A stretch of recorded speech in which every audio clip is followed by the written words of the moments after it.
오늘 제가 드리고 싶은 말씀은 구글에서 어떻게 연구 개발을 하고 있고 연구 개발하는 걸 보면서 제가 느낀 것은 무엇인지 그 개인적인 소견을 좀 말씀드리고자 합니다. 그래서 일단 첫 번째로 구글이 어떤 기업인가? 첫 번째, 구글은 검색 회사입니다. 검색 회사를 시작했기 때문에 어떤 모든 기술이 다 검색에서 이제 유래가 됐고요. 얘기는 쉬운데 실제로 구현하기 위해서는 굉장히 많은 그러한 그 모든 테크놀로지들이 다 필요합니다. 사용자가 뭐 PC든 휴대폰이든 단말에서 이렇게 검색할 순간부터 실제 그 데이터가 네트워크를 통해서 데이터 센터에 전달되고 거기에서 수많은 컴퓨터를 돌려가지고 결과를 찾고 그 결과가 실시간으로 사용자에게 렌더링 되기까지 그 모든 과정을 다, 모든 스택을 다, 기술적 스택을 다 건드려야 되는데 그러면서 얻은 노하우가 이제 클라우딩 컴퓨팅입니다. 제대로 그 시리어스하게 하는 것이 이제 구글일 것 같은데요. 그렇게 하기 위해서 네트워크도 빨리 이제 옵티마이즈 해야 되고 또한 거기에 들어가는 컴퓨팅 자원도 데이터 센터를 어떻게 어느 위치에 놓아야 될 것인지 어떻게 병렬 처리해야 될 것인지 그 모든 것을 하기 위한 그 핵심 노하우가 이 클라우딩 컴퓨팅을 하기 위해서 쓰여져 있고요. 이것들이 요즘은 뭐 구글 앱스라든가 지메일 이런 데에도 실시간으로 쓰이고 있는 거죠. 그 다음에 발전한 것이 제가 보기에는 인공지능이 그 다음은 필연적으로 핵심 요소로 부각하고 있는 것 같습니다. 그런 부분에서 구글은 검색 회사이자 클라우딩 컴퓨팅 회사이자 인공지능 회사라고 할 수 있을 것 같습니다. 그래서 제가 보기에는 이제 지구 전체가 이런 식으로 다 마치 옛날의 원시적인 두뇌가 이제 현재의 두뇌 모습으로 발전하듯이 어떻게 발전한 단계가 아닌가, 그 초기 단계가 아닌가 생각이 들고요. 그 다음에 예전에 그 인공지능 할 때 가장 큰 문제는 데이터를 모으는 게 굉장히 힘들었습니다. 유튜브 비디오 같은 경우에는 지금 1시간에 들어오는 그 비디오 올리는 그 양이 한 사람이 개인이 평생 봐도 못 볼 것만큼 더 많이 데이터가 모이고 있고요. 휴대폰으로 찍은 사진이 전부 다 지금 클라우드를 통해서 대부분이 모이고 있죠. 그 다음에는 대용량 컴퓨터 기술이 발전하면서 이 데이터 센터를 통해서 옛날에는 컴퓨터 한두 대로 한 달 걸리던 일들이 데이터 센터를 통해서 수십만 대의 컴퓨터를 병렬 처리하면 몇 시간, 몇 분 안에 다 끝날 수도 있습니다. 그 다음에 머신러닝 기술이 요즘에 다시 각광을 받게 되었습니다. 불과 몇 년 전만 해도 굉장히 어렵다고 생각했던 인공지능망이 다시 각광을 받으면서 딥러닝 기술이 이제 대표적인 예인데요. 이런 기술을 통해서 이제는 그 인공지능 시대가 도래하지 않았는가 생각을 합니다. 그래서 구글이 갖고 있는 어떤 인공지능 기술 예를 보시면 뭐 많이들 아실 텐데요. 이 구글의 셀프 드라이빙 카를 보시면 요 위에 레이더 센터가 있고 카메라 하나가 많이 있거든요. 여기에 찍은 영상을 보시면 여기서 이런 영상이 들어왔을 때 이 길에서 어느 부분이 차이고 어느 부분이 가로수고 어느 부분이 이제 행인이 길을 건너고 있는지 스탑 사인이 있는지 없는지 뭐 불은 무슨 불인지 이거 전부 다 이제 인식하는 수준에 이르렀고요. 그 다음에는 그 구글의 스트릿 뷰를 보시면 어느 집에 379번지다, 뭐 61번지, 뭐 98, 여긴 거의 안 보이는데 굉장히 이렇게 흐릿한 글씨도 이제는 뭐 사람이 하는 것만큼 그 이상으로 잘하고 있습니다. 그 다음에 사진만 주면 자동으로 이렇게 말로 바꿔주는 기술이 이제 등장했죠. 그래서 여기를 보시면은 여기에는 그 일단 사진을 일단 인식해야 되니까 비전을 처리할 수 있는 그 딥 컨볼루션 룰렛이라는 부분이 이제 여기 있고요. 그 다음에는 또 이걸 말로 바꿔줘야 되니까 이 언어를 만들 수 있는 어떤 그 뭐 리커런트 뉴럴넷이라고 그런 걸 두 개를 붙여가지고 하이브드 형태에서 이렇게 사진만 보면 이게 어떤 그 사진이다 말로 바꿔주는 걸 이제 기술 선보였습니다.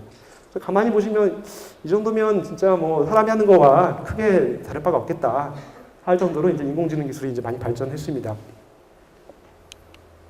클라우드 컴퓨팅이 되면서 정보가 이제 네트워크를 타고 가장 잘 처리할 수 있는 기업에 몰리게 되고 또 AI 기술을 통해서 지금까지 가능하지 않았던 어떤 기술들이 이제 가능해지면서 고민이 깊어지는데요. 그래서 얼마 전에 나온 기사를 보면 뭐 구글 애플 때문에 현대차가 고민이 깊다 뭐 이런 기사가 있습니다.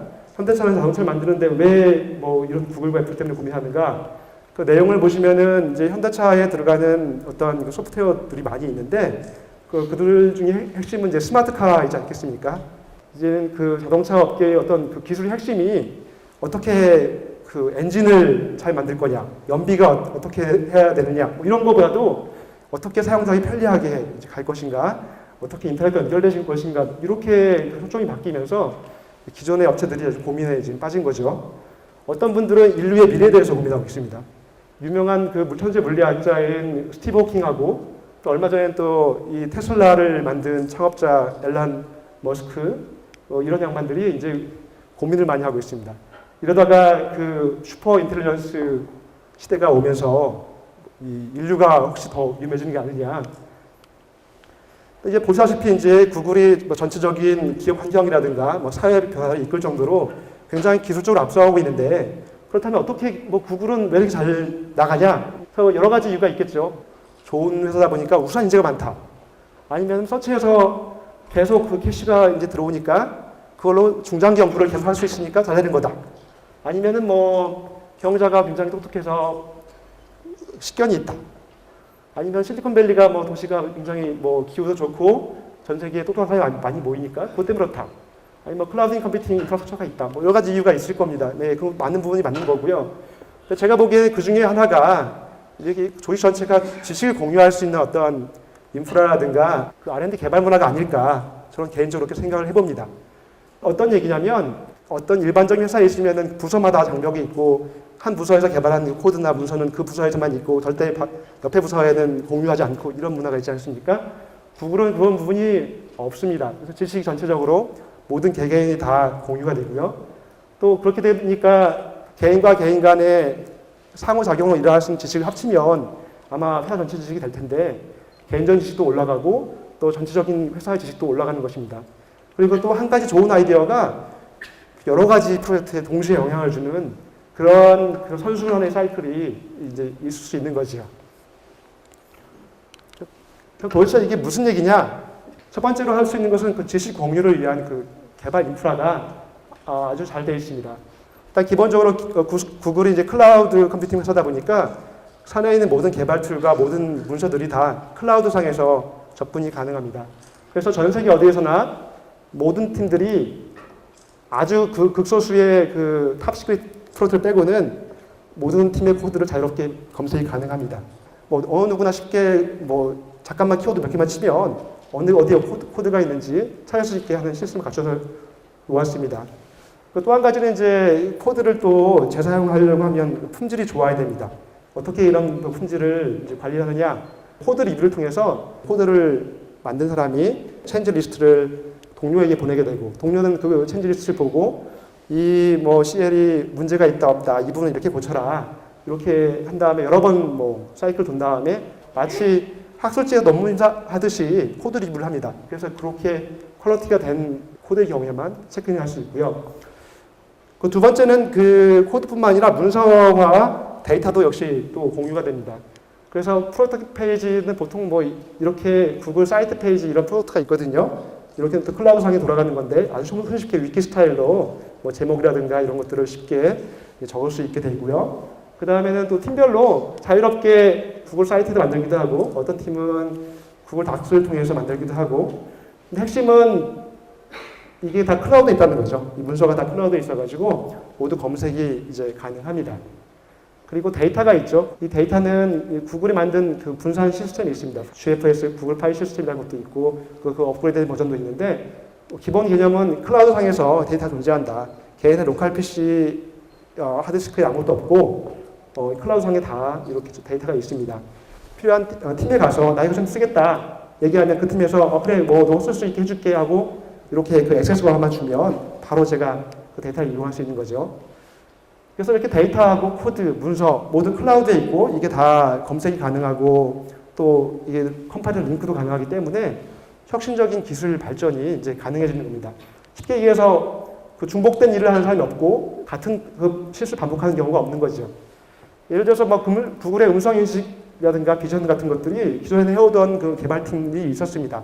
근데 구글 리서치에서는 또 더 나은 기술, 아까 말씀드린 뭐 딥러닝 기술 같은 것들을 이용해서 굉장히 많은 그 기본 알고리즘을, 학습 알고리즘을 이제 개선했는데 그것들이 모두 이제 그 데이터 코드 문서가 클라우드에 있으니까 손쉽게 여기 구글에서 리서치에서 예를 들면 한 명이 오고 원래 팀에서 한 명이 오고 두 명만 있으면 이렇게 새로운 알고리즘을 적용해서 성능 개선할 수 있는 거죠.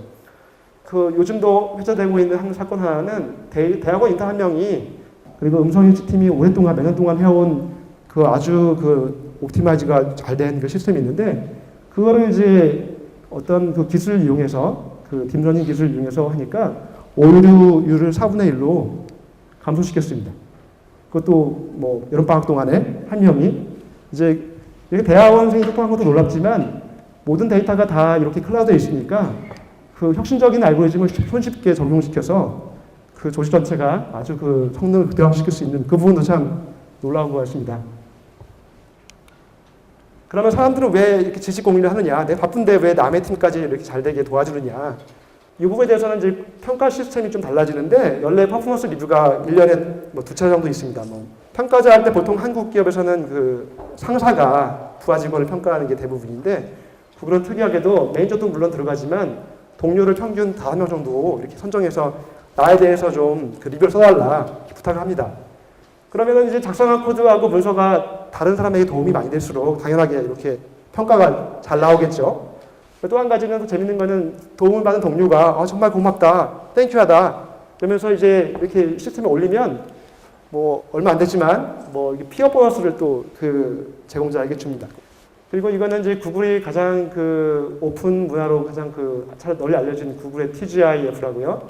매주 금요일이 되면 이렇게 그 창업자가 2명이 여기 나오고 한 주가 있었던 어떤 비즈니스 내에서 업데이트 해주고요. 여기에는 이렇게 직원들이 자유롭게 모여가지고 그 비즈니스 업데이트 하고 또 듣고 또 어떤 그 회사 내의 어떤 중요한 일에 대해서 자유롭게 이제 의견을 이제 물어보고 그럼 창업자들이 얘기를 해줍니다. 그래서 예를 들면 옛날에 뭐 구글에서 중국에서 철수할 때 왜 중국이 철수하냐 얘기하면 뭐 그런 민감한 질문도 이제 할 수 있는 내용이 있으면 자유롭게 얘기를 해주는 그런 오픈 문화가 좀 잘 돼 있죠. 그 다음에 또 한 가지로 그 구글이 잘하고 있는 건 데이터 기반한 의사결정입니다. 검색 그룹을 예를 보시면 구글은 전통적으로 검색 그룹이 굉장히 강합니다. 여기에 개인의 연구자가 아이디어가 나옵니다. 그런 아이디어가 나오면 여러 가지 아이디어가 있지 않습니까? 그 중에서 이제 내가 생각하기에 이거가 될 것 같아 라고 하면 이거를 골라가지고 실제 그 서버를 바꿔서 체인지를 만듭니다. 그리고 바꾸기 전, before, 바꾼 후, after 이 2개를 놓고 실험을 돌리죠. 실험을 돌려가지고 학교 외부 레이터들한테 자 A가 좋습니까? B가 좋습니까? 계속 이렇게 물어보죠. 그래서 뭐 A가 30%, B가 70%. 그러면 B가 뭐 의미가 있는 것 같네요. 이렇게 되고 그러면 이제 전체적으로는 70% 정도로 좋아지는데 그 중에 예를 들면은 그 회사 이름을 찾는 세그먼트에 잘 되는 거냐, 아니면 사람들이 어떤 지식을 찾는데 질문하고 답을 하는데 잘하는 거냐, 뭐 이렇게 또 그것도 잘게 쪼개가지고 슬라이스 만들어서 어느 트래픽이 잘 되는지를 또 보고 이렇게 하면 이 어널리스트가 또 붙습니다. 이 어널리스트 붙어가지고 이 통계하고 처리한 사람들이 보고서를 만들어줍니다. 그렇게 해서 이제 그걸 들고 런치 커미티에 가서 자 이제 이번에 뭐 제가 제안한 B안이 이렇게 결과가 나왔습니다. 이거 통계적으로 의미가 있는 것 같습니다. 라고 어널리스트가 얘기해주고 하면 검토해보고 그 변화가 맞는 것 같다. 그냥 어프로브 되고 그게 안 되면 다시 한번 해봐라. 이렇게 하는 과정을 거치니까 중간 최종 결정은 여기에 그 데이터 기반한 그러한 것들이 이제 결정이 되는 거죠. 그리고 이렇게 모든 프로세스에 발생한 모든 문서들은 이 클라우드를 통해서 역시 또 주장이 되고 있기 때문에 모든 실험 내용을 다 검색해 볼 수 있고 과거에 잘못된 실험이 있으면 다시 할 필요가 없고 뭐 이렇게 또 지식 공유가 잘 되고 있습니다. 또 한 가지는 또 재밌는 건 개발 중심의 문화입니다. 그래서 뭐 저희는 이걸 속어로 이제 도구 푸딩이라고 하는데 뭐 개밥을 먹는다. 그래서 시제품을 먼저 사용자에게 먼저 이제 쓰게 하기 전에 그 직원들이 먼저 써보고요. 또 그 팀이 먼저 그 툴을 사용해 봅니다. 그래서 뭐 지메일은 일반 사용자들로 쓰고 있지만 실은 뭐 구글의 사내 시스템, 이메일 시스템이고요. 구글 닥스 같은 것도 회사 내에서 아주 주요한 그 툴로 쓰고 있고요. 행아웃도 회사 내 비디오 컨퍼런스 시스템으로 이제 잘 쓰고 있고요. 구글 플러스도 회사에서 먼저 사용하고 있고요. 이렇게 뭐 그 밖에서 사용하고 있는 툴과 안에서 사용하고 있는 툴이 같기 때문에 개발자들이 알죠. 내가 불편하면 내가 고치니까 뭐 그런 것들도 있고 완성도 높은 제품을 또 출시할 수 있다는 장점도 있고 그렇습니다. 뭐 전형적인 구글은 어떤 사람들이냐, 에릭 슈미트 이전 회장이 표현하기를 스마트 크리에이티브스다.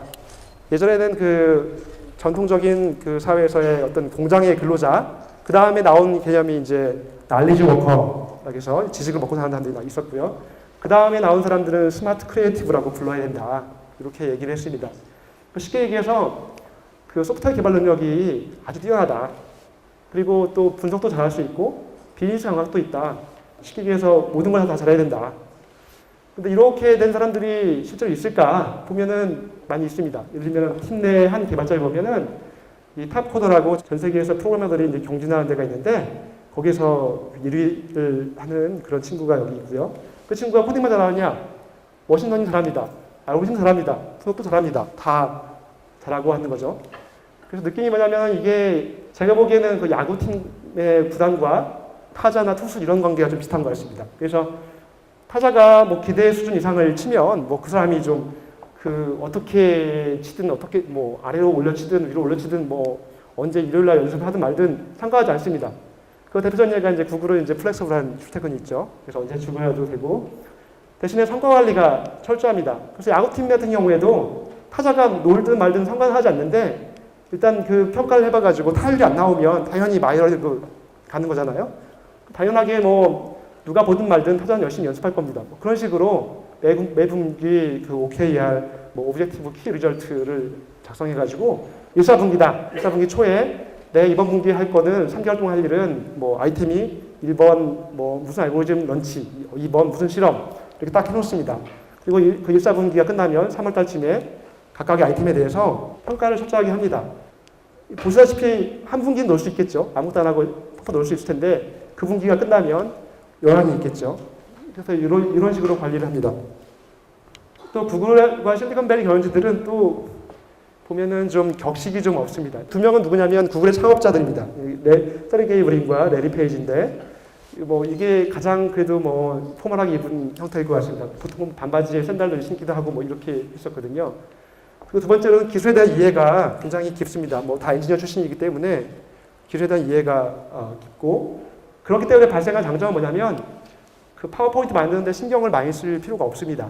예전에 어떤 그런 회사들 같은 경우에는 그 장표 한 장 만드는데 예쁘게 그림도 그려야 되고 거기에 모르는 사람, 그 분야 모르는 사람도 이해할 수 있게 설명도 잘 풀었어야 되고 뭐 심혈의 기를 만들어야 되는데 저희는 그냥 뭐 공식도 뭐 넣어도 되고 파워포인트 템플릿도 없고 그냥 하얀 바탕에 글씨만 몇 개 있어도 아무 상관이 없습니다.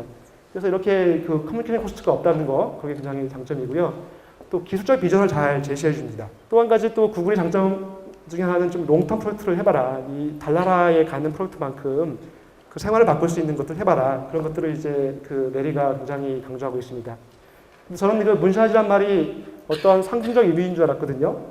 근데 실제로 그 앨런이라는 사람이 이제 구글의 고위 임원이고 넘버 한 5 안에 들 정도로 고위 임원인데 이 양반이 어느 날 갑자기 그 회사에서 소문이 들기를 그 아이언맨 뭐 슈트를 만들고 있다. 아이언맨 그 불 나오고 날아가지 않습니까? 뭐 그런 소문이 들리더니 그 어느 날 갑자기 그 뉴스를 보니까 여기 성층권에 올라가서 한쪽은 지구가 보이고 오른쪽 눈은 막막한 검은 그 우주가 보이는 그 대기권의 끝에 가서 뛰어내린 겁니다. 이 양반이 했던 얘기가 어릴 때부터 자기는 플로리다 살아서 우주센터에 가서 우주선을 보고 이제 발사하는 걸 보고 꿈을 키웠는데 그거를 이제 이루기 위해서 회사에서도 이렇게 뭐 4년 동안 준비해가지고 하는 거 보니까 참 대단하다. 그 어떤 이룰 건 다 이루면서도 꿈이 살아있다. 이런 거가 참 좋은 점인 것 같습니다. 지금까지 해오면서 느낀 점이 있어가지고 조언을 몇 가지 좀 해보고자 합니다. 첫 번째는 소프트웨어 개발 능력이 중요하죠. 그런데 이게 어떤 기본적인 능력인 것 같고요. 거기다가 뭐 더하기 알파가 더 있어야 되는 거라고 생각이 듭니다. 제가 보기에는 그런 AI 이게 좀 어려우면 하다못해 통계 기술이라도 그 공부를 하셔가지고 적용하면 앞으로 쓸 데가 많을 거다. 그런 생각이 들고요. 그리고 구글에서 채용 인터뷰를 했다 보니까 조기 교육이 필요한 게 아닌가. 어릴 때부터 누가 시키지 않아도 그게 좋아서 개발해본 사람들이 보통 그 구글 채용 인터뷰에 잘 통과하더라고요. 그리고 특히 오픈소스 활동을 좀 많이 한 사람들이 참 좋은 것 같습니다. 그런 사람들을 해보면은 여러 명이 함께 소프트웨어를 개발해보고 팀으로 개발해보고 자기 만든 소프트웨어를 누구한테 이렇게 보내가지고 평가도 받아보고 이런 그 리뷰한 경험도 있고 이렇게 함으로써 어떤 개발 툴에 대한 경험도 습득할 수 있고 커뮤니케이션 능력도 이제 얻을 수 있는 거죠. 또 한 가지는 그 하고 싶은 걸 해라. 그 우리 사회는 너무나 비교하는 데 익숙해져 있는 것 같습니다. 그래서 어딘가에 뛰어난 사람이 있을 거다. 어느 회사에서 뭘 하고 있는지, 그 다음에 또 선진사에서 뭘 하고 있는지, 한국 벤처들을 보면 실리콘밸리 가서 그 실리콘밸리 VC한테 발표하고 하는 것들이 유행인 것 같더라고요. 또 경영상 하지 않으면 뭐가 이유가 있을 거다 하고 별로 하지 않으려고 합니다. 근데 돌이켜보면 이렇게 하는 거는 뭐 옛날에는 가능했겠지만 요즘 그거 아닌 것 같다. 내가 생각하기에 좋은 거면 그게 아마 세계 최고일 수도 있다. 그리고 제 아들이 이제 초등학교 지금 2학년인데 그 부모들이 자원봉사를 좀 해야 됩니다. 그래서 제가 이제 이렇게 그 탭을 맡아가지고 학생 아이들이 오면 거기에 대고 자 여기 그 글씨를 써봐라.